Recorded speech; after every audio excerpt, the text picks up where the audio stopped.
धक्का धक बहेलू झूठे की जाला उठे होखेला हमारा तो सब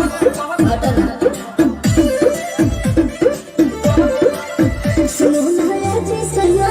दवा हमने जी सैया फटाफट ला दो जाकर मेरे जी सैया बात मीठी मीठी बोले राजा जी बोले राजा जी बात मीठी मीठी बोले राजा जी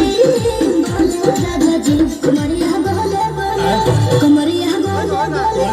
कमरिया बोले बोले बोले बोले बोले राजा जी कमरिया बोले बोले बोले बोले बोले राजा जी कमरिया बोले बोले बोले बोले रानी जी कमरिया बोले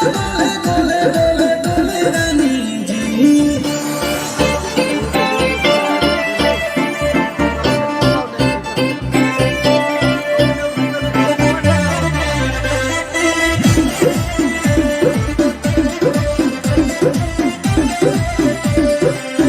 एहो हसीना इशारों के बिना सीना से जलवा के सौत होला रानी गरम जवान पानी पिए लुगाट कहत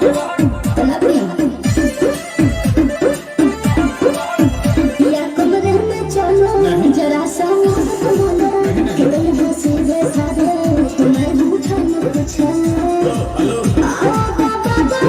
बोले राजा जी बोले राजा जी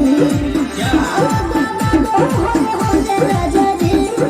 बोले राजा जी कमरिया बोले बोले कमरिया बोले बोले कमरिया बोले बोले बोले बोले बोले राजा जी कमरिया बोले बोले बोले बोले बोले राजा जी कमरिया बोले बोले बोले बोले बोले रानी जी कमरिया